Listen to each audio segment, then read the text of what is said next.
The following is a production of DallasCowboys.com and the Dallas Cowboys Football Club. How about them Cowboys? Yeah! Go Cowboys! This is Talkin Cowboys. Streaming live from the Dallas Cowboys World Headquarters at the Star in Frisco. Pollard streaks in. Touchdown. Parsons has sacked it. Prescott keeps it, and he bangs it in for the touchdown. And now your hosts, Isaiah Stanback, Patrick Walker, Nick Harris, and Kyle Yeomans.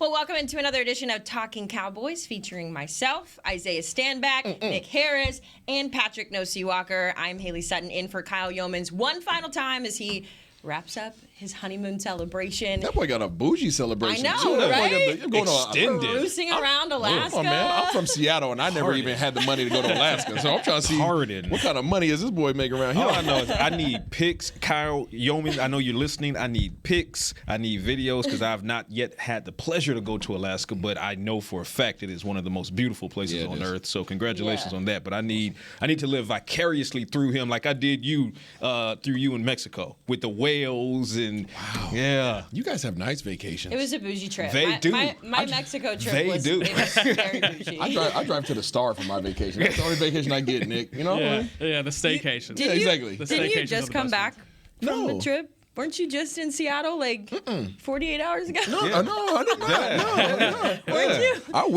wish I got to go somewhere. I don't get to go anywhere. You see, my summer, I try to look forward. This would be the only week that my family and I can actually travel anywhere. Like, this is the only 1 week that we have because of the track. My kids are in track, so. One of the best sports ever. Yeah, it just consumes your whole summer. Yeah, but it's so, oh my God. Yeah, it's I miss awesome. it so Yeah, much. I used to hate running summer track. It was like the bane of my existence. But anyways, What did we you move run? on. What did I run? Yeah, what'd you run? What do you think I ran? I don't know. I'm not going to guess.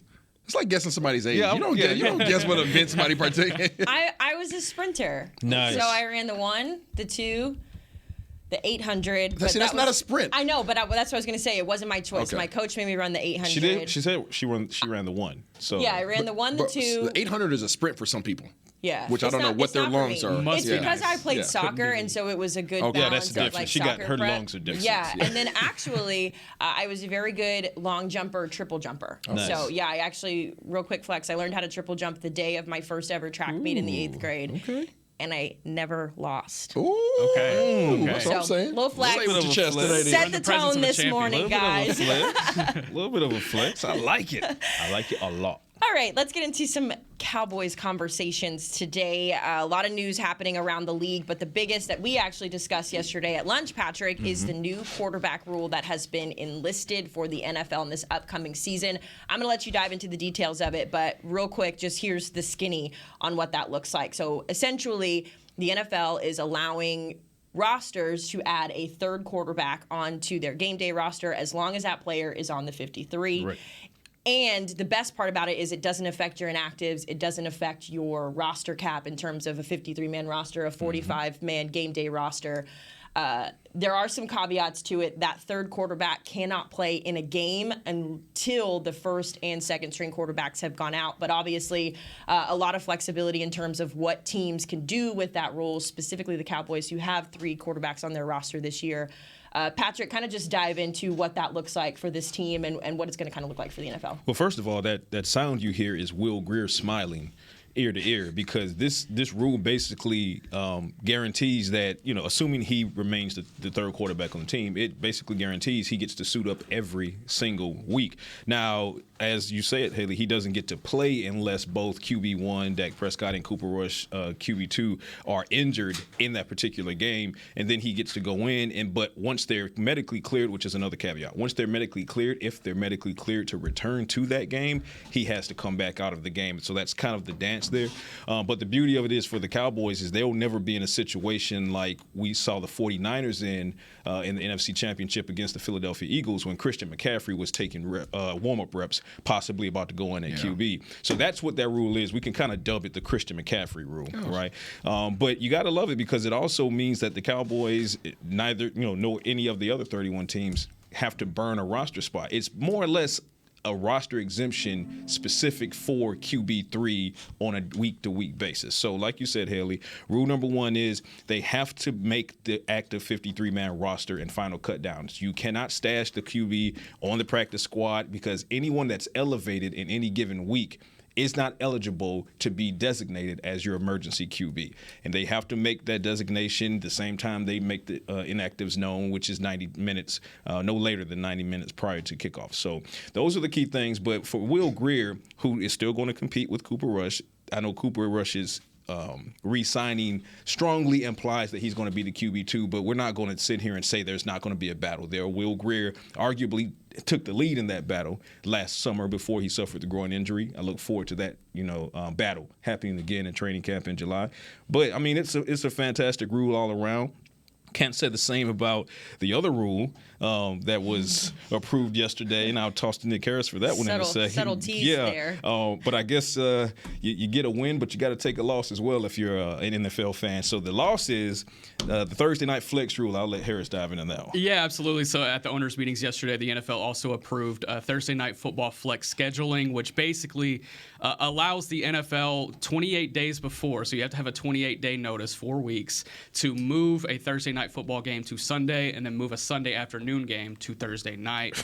There's a lot of different stipulations that they would have to meet. It can only be in week 13 through 17 because there's not a Thursday night football game in week 18.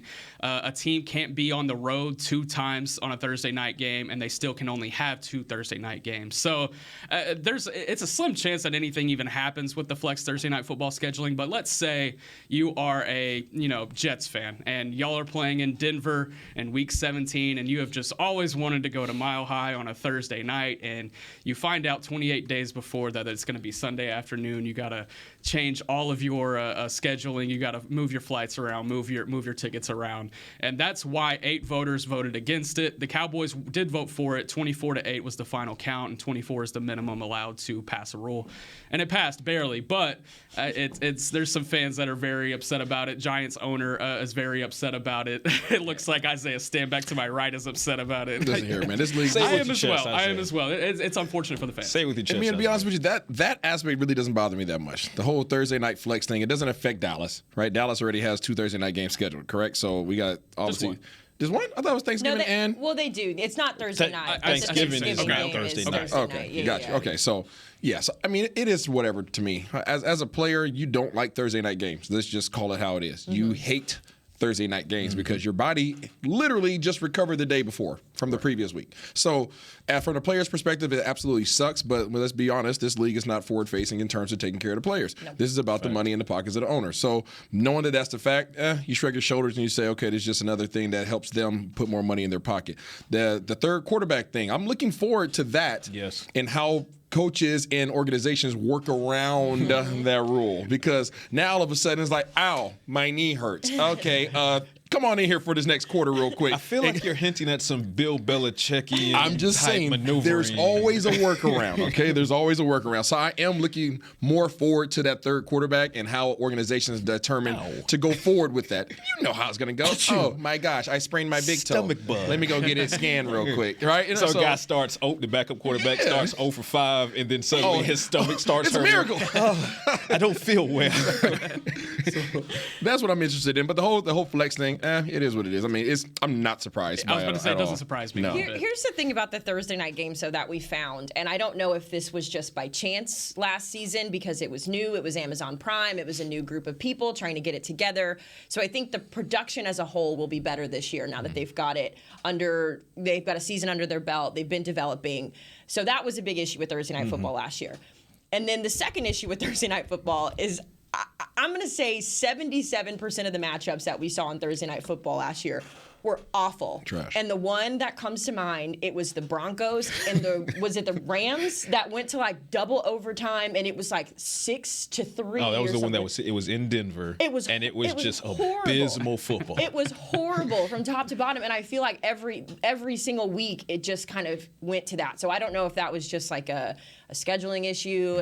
Hopefully they'll get that worked out. But to your point, Isaiah, the Cowboys aren't really affected in that way because they're not going to flex their Thanksgiving game, and then they're not going to flex the following Thursday night game that next week. So good to know for other teams going forward. I don't think it affects this team. What I do want to circle back to, though, is the third quarterback roster spot, because something that I was kind of diving into yesterday, I didn't know a ton about Will Grier. I came and he had already kind of been established, and so I didn't really get an opportunity to get to know him or know anything about him. And so I kind of want to default to you guys here. This is a guy who has been in the league for a couple of years now. You mentioned Cooper Rush just signed the 2-year extension, so he's likely the backup quarterback. Yep. But Will Grier to me is interesting because his college tape and how he played as a collegiate athlete is so much different from his NFL experience. He doesn't have a ton, and when he did, the reps necessarily weren't there. But I wonder how happy he is in the place that he is right now, sitting at that third quarterback spot. Is he competitive? Does he want that backup quarterback role? There's a lot of things to dive into when it comes to Will Grier, so I kind of just want to open this up to you guys. In terms of value, when you look at Will Grier as a quarterback on this roster, where do we see his value? You mentioned seeing him compete for Cooper Rush at training camp. Is that something that we're expected to see again? I mean, like, realistically, how realistic is it for the Cowboys to utilize I'm that rule, I interested guess? to hear the former quarterback's Yeah, take on this. I think the window closed for him, unfortunately. I think last camp was his opportunity, and unfortunately when he got hurt, that window dwindled. Yeah. That killed his reps, right? It really came down to the third preseason game that he had an opportunity, and that was a quick, he didn't have the greatest of showings in that short stint. So that was I want to say it's predetermined, but it was determined relatively quickly in that third game that, okay, you're now our third string. Right. Cooper Rush had the opportunities. He took advantage of the opportunities. Cool and hand, now Luke. he took care of business when called upon last year as well during the regular season. So because of that, clap, bravo. And now all of a sudden he gets a contract extension. He is now solidified as your backup quarterback. Unfortunately for Will Grier, he has some things he still needs to work on. Last year was his shot. Okay, this preseason, he will have another opportunity, but you are trying out not only for your third string of your current team, but you're trying out for if you were to get cut, which I don't foresee that happening now, but if you were to get cut for whatever reason, you're trying out for the rest of the NFL and hopefully trying to earn a backup role. He, to me, is a very good competitor. He also, to me, has a lot of work to do as a quarterback. He's a gunslinger. I personally don't like his release point. I don't like his decision-making. Some of the things that I saw during camp last year, it just doesn't seem like he values the possession of the ball as much as you would like for somebody in that particular quarterback role. But I don't know what has happened since then. I'm looking forward to seeing his development here in this camp. I'll say this when it comes to Will Grier. First and foremost, as you stated, he needs more development. And that's obvious, which is why he's quarterback 3 on an NFL team. Now, I will also say this. He's good enough to play at this level, which is why he's quarterback on an NFL team. So for him, it's just about trying to pry open that window, because the window was wide open for him last offseason. I sat there in training camp during Feels the like summer. summer camp. Basically summer camp. This one time at band camp. So I sat there in training camp in July in Oxnard, and I saw that most of the big plays that were being made, whether it was, the one-handed catch from T.J. Vasher, whether it was big plays being made by Simi Fehoko, after those plays, if you looked to see who was under center, more often than not, it was Will Grier. It wasn't Cooper Rush as far as running with the second team. So Will Grier took a massive Kentucky Derby-style lead over Cooper Rush, but then the injury. Yep. And the timing is everything. It can work against you or it can blow up in your face. The timing of his injury was such that the Cowboys didn't have time to get more game reps in from him post-injury before Dak Prescott went down with injury, so they had to sit back and make a decision. Split decision. It came down to Cooper Rush, and then Cooper Rush took it. You know what he did? 4-1. He earned the spot. But I will go ahead. Yeah, his opportunity was that Denver practices. Fair. And the fact that he couldn't practice, I remember we were calling that practice. The fact that he could not practice that day, it was a wrap that day. It was also very hot that day. It was weird. It was hot in Denver that day. Smeltering. But I will say he has an opportunity still to. I will disagree in that it's. Okay, it's shut, but it's not painted shut. Let me put it that way. The window can still be opened, because even with a 2-year deal on Cooper Rush, if you look at it contractually, the Cowboys are not going to move on from Cooper Rush this year, but they have an out next year. So if Will Grier can come into training camp and regain his stride he had last year, at least he puts in the Cowboys' head, combined with the new rule that basically gives them carte blanche to carry him without sacrificing a roster spot. He can put in their head, well, maybe 2024 is the year of Will Grier being QB2, because at that point, if you want to make that move, you can do so, move on from Cooper Rush and not take a dead money hit. So that's in the conversation as well. Yeah, and at the quarterback position, momentum and timing is half the battle, especially when you're in the depth of a quarterback roster and trying to earn some snaps. Especially in Will Grier's case here, momentum and timing didn't quite work in his favor last year. He would have had an opportunity to be a backup quarterback or potentially get some snaps whenever Dak went down, but he wasn't able to be there for that. So can he regain that momentum and timing? Absolutely. It's always a possibility. Like you said, the door is not painted shut, but we're getting the Sherwin-Williams out. Yeah, I just wonder though, and it's hard because we haven't had a chance to talk to these guys in so long. But I just wonder what his mentality is going into this, because the joke, for lack of a better term, is that being a backup quarterback is the best spot on an NFL roster because you get paid and you don't have to do as much work unless your name is called upon. Cooper Rush ain't hurting. And so I just wonder from that aspect, when it comes to Will Grier, what his mentality is. I know you mentioned he's a competitor, but how competitive is he really being? And I think OTAs this week gives us a good opportunity to I see think that. he's a huge competitor, and his fires were stoked as he had to sit on the sideline and nurse that injury. And you hate knowing that you have the lead to take this particular position from an incumbent, and then the injury kind of derails it. So he's had to sit for the most of the season on the inactives and trying to figure things out. He's been kind of champing at the bit to get this opportunity, and this new rule allows the Cowboys to carry him without sacrificing the spot. So he has to look at it as just that, an opportunity. It might be your final one with this organization, but that should add that much more fire to his motivation to say, hey, it's quite literally now or never. His mindset going into OTAs and then obviously following the break going into training camp has to be to disrupt the order of the backup quarterback shake position. it up. You understand as a player, my opportunity's probably gone. You understand that. That's not to say that the door's closed, okay? But it's a little bit of a Debo crack in the window, okay? Right? So it's a little bit of a crack. Get your fingernails under there, okay? Yeah. But you understand, okay, contractually, they're committed to this guy. I missed my window last year, okay? Now I can either be content, right, and just kind of chill and just know that they're probably not, now this new rule enables me to remain on the roster, Or you can say, you know what, I'm about to make life living hell for Cooper Rush, and I want to make them have to make a decision. And if so much so where they're going to have to figure out when the season comes, who's number 2 that day. Yep. Right? Maybe it's a situational thing based upon your opponent, right? But I want them to have to make that decision. Exactly. That's the competitor mindset that he now has to have going into this camp. Hey, you're my boy, but I promise you, if you slip up and have a bad day, I'm gonna be on your, I'm just Mr. Postman, which is how he was in training camp last July. He was exactly that every single day. He and Cooper Rush and Dak Prescott, that is a very, very tight-knit quarterback room. But when it's time to compete and you're competing for snaps and reps and contracting, et cetera, he was as competitive as anyone else you would have seen on that field. And what I'll say about his skill set is Will Grier has to know, and I'm sure he does know, these are an apple and an orange when it comes to Cooper Rush versus Will Grier. Will Grier is much more of a raw version of Dak Prescott, right? He has mobility. He has the big arm. He's the gunslinger. He takes risks. Cooper Rush doesn't have a ton of mobility. He has some, but not the same, right? He doesn't have the... I was like, exactly what you're going to get out of Cooper Rush every week. He doesn't have the cannon arm. Are you ready? There's no... And the last thing Cooper Rush does is take a risk, right? That's the last thing he does. He is a game manager. I'm not saying that in a bad way because you can win games. As a backup quarterback, that's fantastic. Listen, he can have that. Absolutely, Cooper Rush is smooth jazz, and Will Grier is Little John. Okay, you just don't know what you're gonna get. You know what I mean? Crunk juice. It's just turn Will up. Grier is crunk juice. So you take the good with the bad. To your point, but right now, not only the only way he's gonna be able to disrupt that room is by getting knit tight with his receivers. Yeah. The second string and third string receivers have to be his best friends. They got to be playing Madden at his house.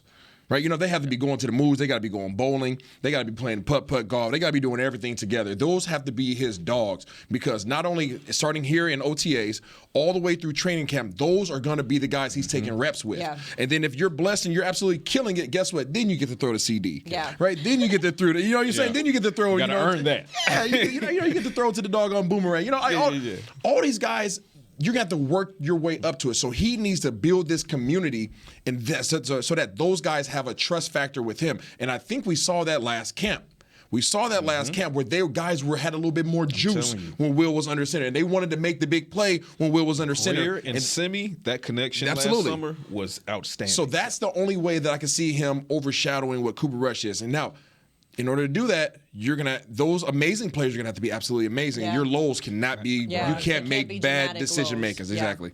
All right, well, good conversation there. Obviously, OTAs started yesterday. We're going to get into that on the other side of this break. Let's go ahead and take it here on Talkin Cowboys, presented by Black Rifle Coffee. Todd thought it would be secure to jog in the cheetah savanna. Todd believed the big cat repellent he bought online was reliable. And now, Todd is trying to be faster than this cheetah that can run 80 miles per hour. But the good news is, Todd has AT&T 5G that is fast, reliable, and secure. And he learned the best thing to do is stop running and toss her the backpack with the beef stew. AT&T 5G. Fast, reliable, secure. It's not complicated. 5G requires compatible plan and device. 5G may not be available in your area. See att.com/5G for you for details. Are you ready to take coffee off your grocery list forever? Black Rifle Coffee Club is here to help. As a coffee club member, you'll get your favorite coffees roasted, packaged, and shipped to your door free of charge on your preferred schedule. Set it, forget it, and never run low on coffee again. Members also get exclusive deals on coffee, products, and discounts from partner brands. Ease your mind and let Black Rifle worry about your coffee supply. Go to blackriflecoffee.com to join the coffee club today. Want to use the Cowboys locker room's favorite products? Check out the official men's skincare brand of the Dallas Cowboys, Jack Black.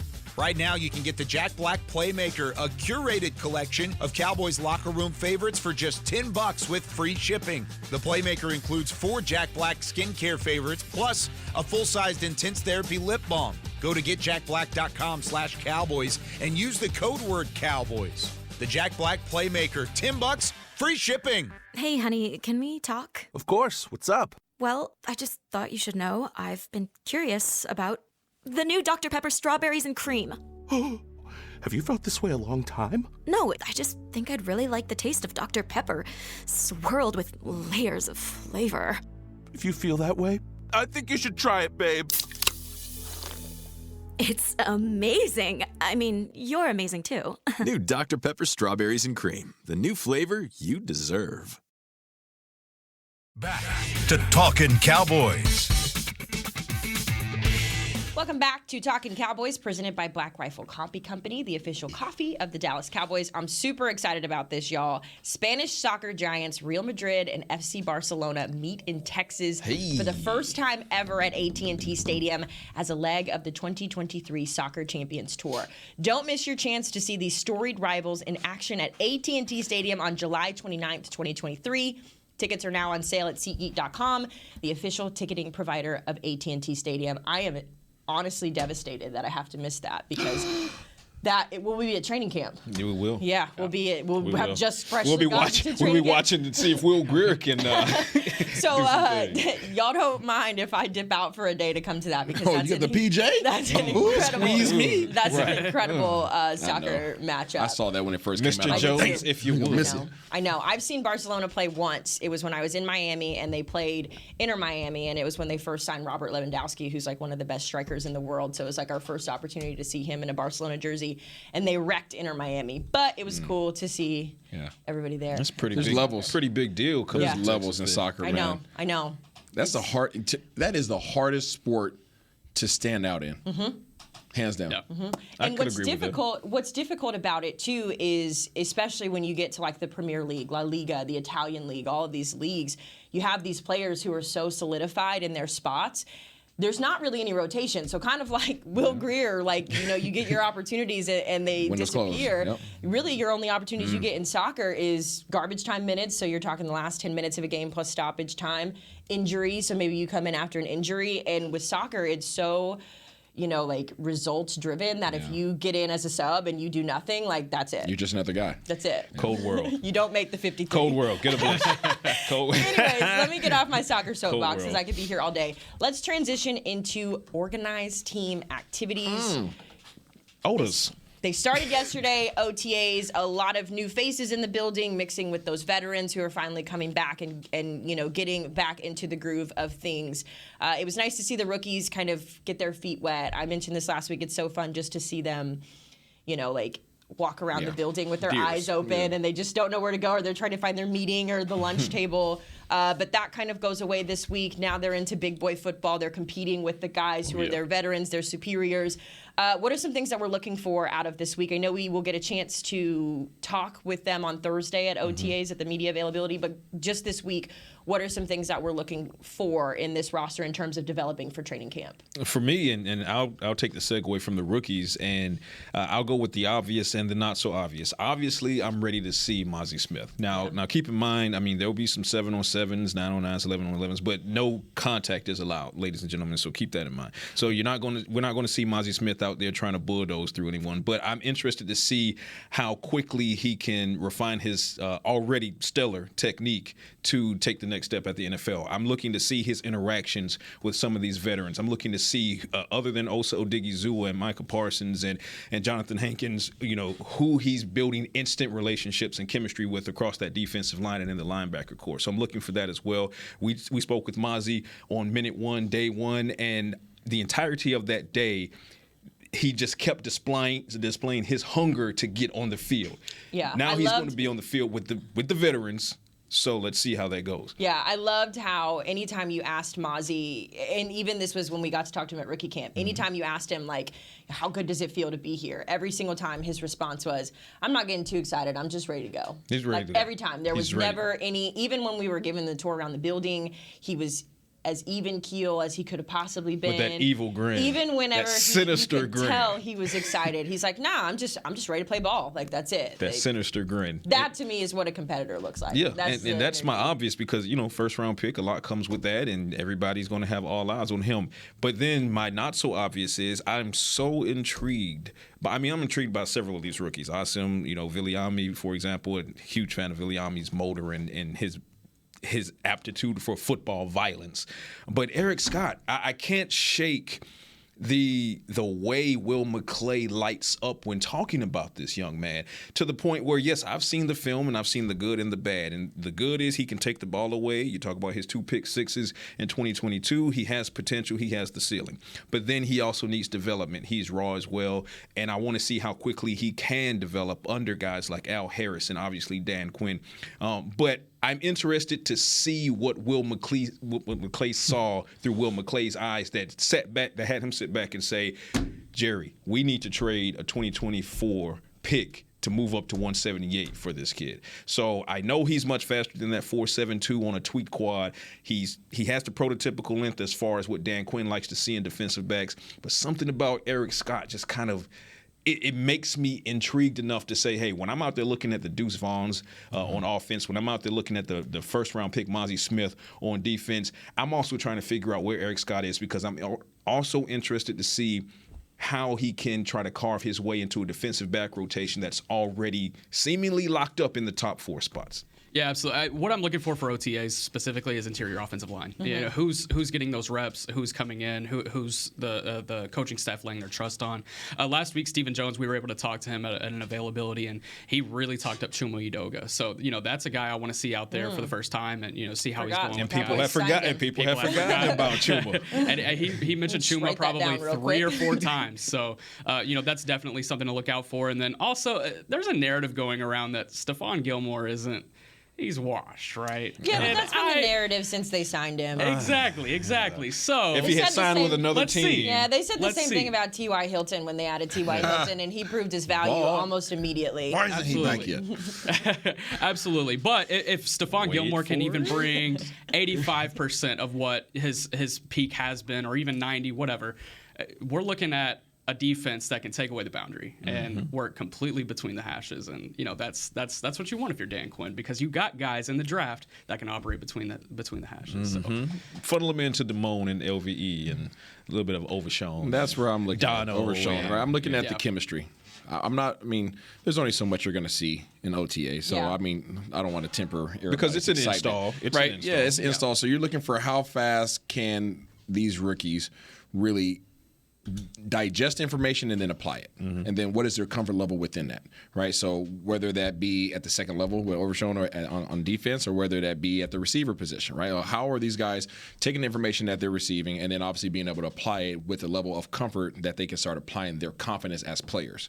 There's a difference between being a confident player and being a confident player within a system. And whenever there is that divisive line that's separating those two, you don't get the player that you expect. So the faster that they can come in and learn and get adapted to their environment and feel comfortable within their system, right? Learn the offense, learn the defense.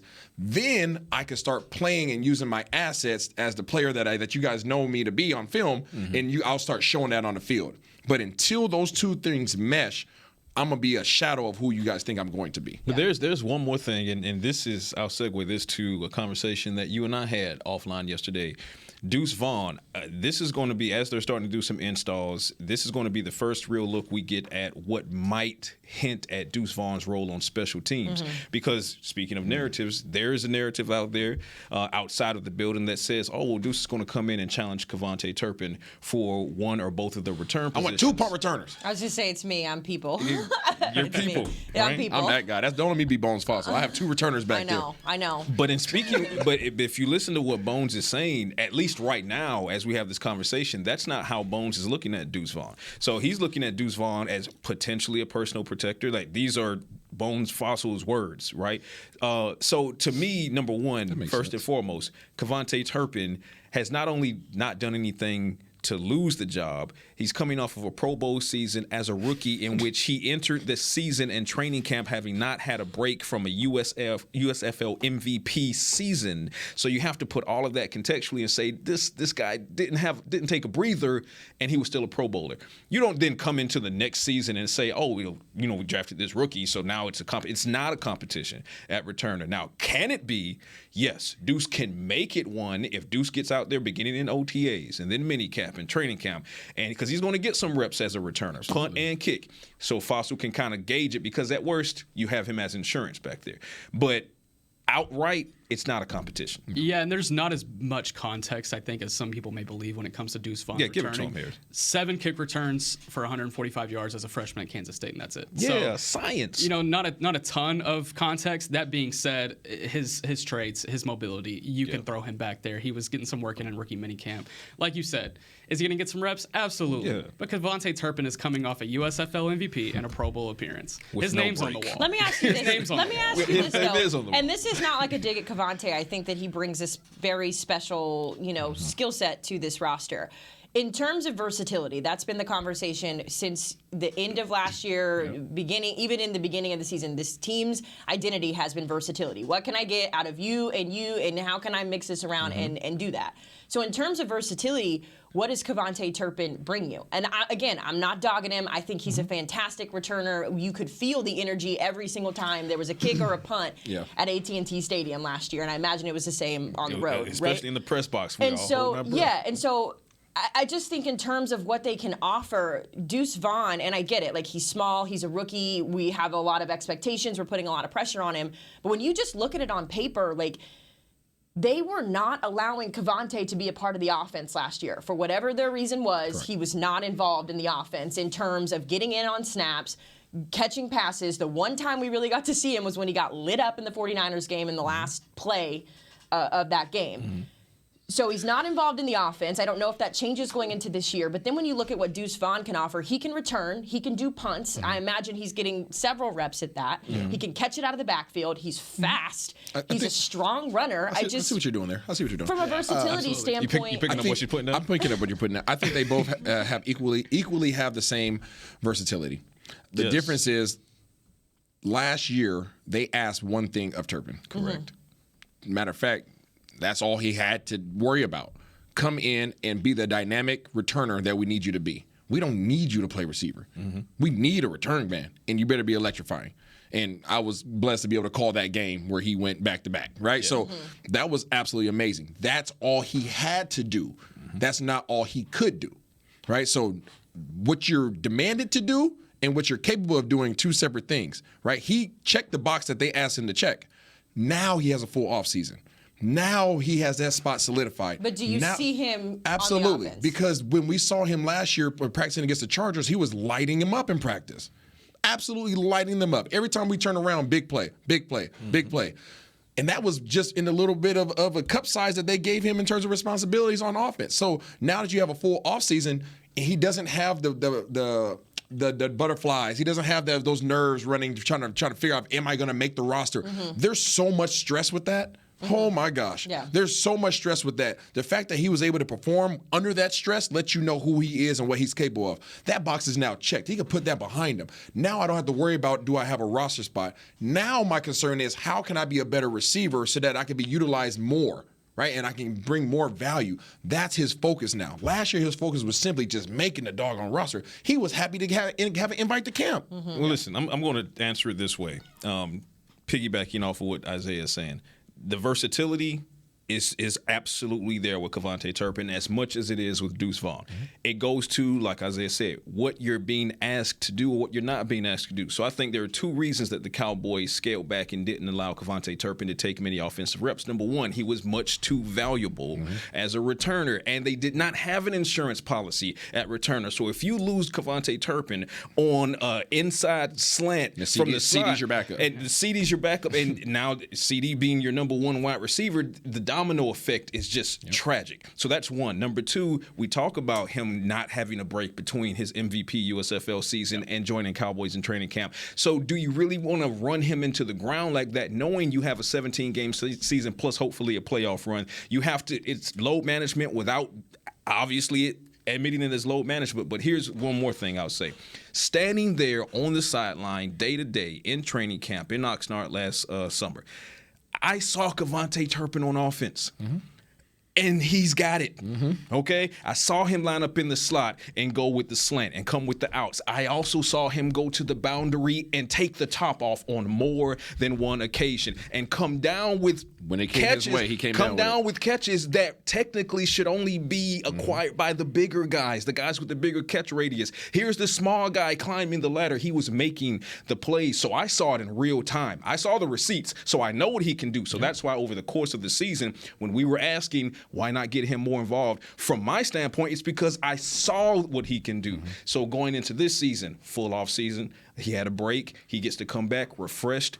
I expect to see more of him on offense, also because Deuce Vaughn is an insurance policy if KaVontae is injured. And from an offensive standpoint, KaVontae Turpin, when he was most dangerous at TCU, it was coming out of the backfield and doing jet sweeps, and whether it was lining up or motioning in, and he was super, super dangerous. I encourage everybody to go look back at that TCU tape. But I think your latter point was the most important, the load management. You know, you don't want your Pro Bowl returner playing offense every down. So I think going into training camp, seeing how many reps he gets, and especially going into preseason, when he comes into the game from an offensive standpoint, that's going to be really important. But like the discussions we've had on here in the past, the wide receiver 4 conversation is going to be very interesting. Yeah, just as time goes on. I guess that's where my mentality is. Like going into, like you said, I get the load management, and I'm not saying he's not capable of doing those things. He's perfectly capable. He's MVP for a reason, regardless of the league. I just worry it's a crowded wide receiver room. I worry that maybe that is his role, where he stays at being a returner, and that's what he's really good at for the entirety of his career. So definitely something to pay attention to for OTAs. We are running tight on time, so let's go ahead and take our second and final break here on Talkin Cowboys. We'll come back and we'll talk about this roster a little bit more. We'll tie some loose ends and send this show on the road. We'll be right back. Todd thought it would be secure to jog in the cheetah savanna. Todd believed the big cat repellent he bought online was reliable. And now, Todd is trying to be faster than this cheetah that can run 80 miles per hour. But the good news is, Todd has AT&T 5G that is fast, reliable, and secure. And he learned the best thing to do is stop running and toss her the backpack with the beef stew. AT&T 5G. Fast, reliable, secure. It's not complicated. 5G requires compatible plan and device. 5G may not be available in your area. See att.com/5G for you for details. Black Rifle Coffee Company serves premium coffee to people who love America. When you drink Black Rifle coffee, you are directly supporting veterans, law enforcement, and first responders in your community. Black Rifle's expert roasters love coffee almost as much as Texas loves football, so it makes sense that America's Coffee partnered with America's team. Go online at blackriflecoffee.com and fuel up with the official coffee of the Dallas Cowboys.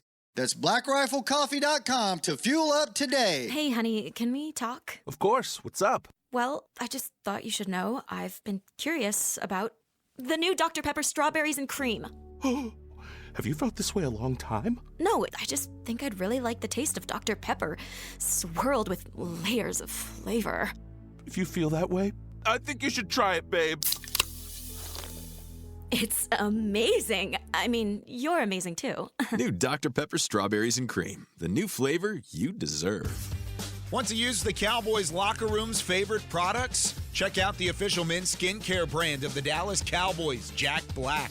Right now, you can get the Jack Black Playmaker, a curated collection of Cowboys locker room favorites for just $10 with free shipping. The Playmaker includes 4 Jack Black skincare favorites, plus a full-sized intense therapy lip balm. Go to getjackblack.com/Cowboys and use the code word Cowboys. The Jack Black Playmaker, $10, free shipping. Back to Talkin Cowboys. Welcome back to our final few minutes here on Talkin Cowboys. Tee up your game in style with Dallas Cowboys Nike golf gear. Score polos and accessories at the nearest pro shop or online at shop.dallas.com. A Fanatics experience. Well, gentlemen, we were going to wrap up because the NFL listed the Cowboys as the top 5 most complete roster, and that's what I wanted to talk about to wrap up the show. But in the break, we got a little bit of breaking news, for lack of better terms. So I'm going to go over to Nick, and Nick, you can explain the new rule that NFL teams will see this season. Yeah, absolutely. So NFL owners once again enacting a rule that will cause some controversy. The NFL owners this morning approved the resolution putting the ball on the 25-yard line following a fair catch on a kickoff. A note that special team coordinators around the league unanimously opposed the change, but it is happening. So, oh, man, what's that smell? Is that?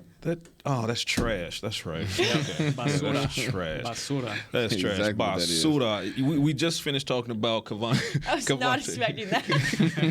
That's just how I feel. I was literally like, It's so bad. It's trash. We just spoke in the second segment about KaVontae Turpin and Deuce Vaughn's potential value as returners. Here comes the NFL completely just kneecapping that whole conversation, not only for Turpin but just returners around the league, because you're rewarding fair catches, you're rewarding touchbacks, because you're doing all you can to incrementally, and now you're picking up the pace, but incrementally just abolish kick returns. Ultimately, that's what the NFL is leading towards, abolishing kick returns. So now if I'm KaVontae Turpin, where are my offensive reps? Give me the reps. Give me my offensive reps, because I'm clearly not going to be able to see as much action on special teams. So give me my shots at receiver. And I think something that's interesting that's happened in the college game with this rule is if you wave the fair catch, and let's say you're on the 2-yard line and you muff it and pick it up at the 3, you're still down at the 3. You can't advance it, and you have to start your offensive drive at the 3-yard line. So that's going to come into play at some point this season with some team, and that's going to be the one that makes everybody lose their minds. So it's now, I mean, the percentages of actual kickoff return are so low now. Right. Like, what's the point? Yeah. Like, seriously, like really, what's the point? Unless you want us just squib kicking everything, because that's what it's going to turn into. Yeah. If you want somebody to actually return the ball, you're going to have to squib it.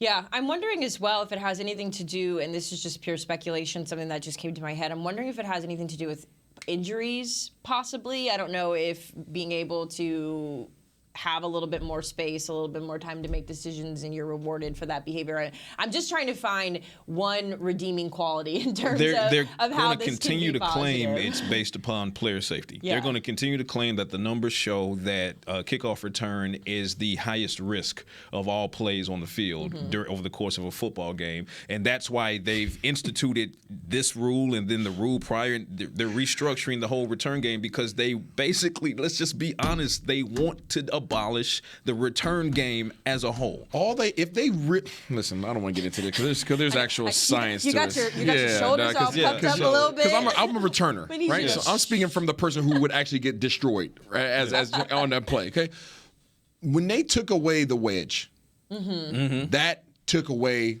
the high probability of a concussion. If they really want to take away go another layer deeper, okay, take away crackbacks. Take away blindside crackbacks on kickoff. Right? The kickoff return team should not be allowed to crack back. If you really want to lower concussions, don't take away the return. Right. Don't take away the return. And don't go to the freaking XFL and their whole little wait till somebody catch. That's I don't like that either. It's so overwhelming to watch. Get rid of the wedge, which they already did. Get rid of the crackbacks. Now where is the injury in terms of head? I'm running back as a frontline guy on kickoff return. I am turning, the ball's kicked, I'm opening up, I'm sprinting back 20, 25 yards, I'm settling my feet, and then I'm coming and I'm blocking you with my hands. Dude, where is the head trauma? They just neutered one of the most electrifying types of plays in the NFL, the kick return. That's where we are. Squid. So now, like Nick said, they claim that it's a 1-year trial. I don't buy that because I understand the psychology of trying to reduce the immediate outrage by saying, hey, we're just trying it out. This is money on the table. This is going to stick. And then on a Friday night next year, they're just going to go ahead and approve it. Yeah, money on the table. This is going to stick. Like during round 2 of the draft. Hey, this is approved, by the way. All right, so next pick. Just slide it in there. Yeah. It'll be interesting. The season will definitely look a little bit different in terms of some of these new rules. So good insight from you guys. That's going to do it, though, for our time here on Talkin Cowboys. Thanks so much for letting me talk with you guys on these lovely Talkin Tuesday. Fun as always. It's been such a good time. Kyle will be back next week. I will be back on Girls Talk, Boys Talk next week. So we will be back into our way of life, and then training camp will be here. No more unicorns. Before we know it. I know. Sorry. I've never been invited on Girls Talk, Boys Talk. Well, that'll do it for Talkin Cowboys. We'll see you guys next week. This has been a production of DallasCowboys.com and the Dallas Cowboys Football Club. How about this, Cowboys?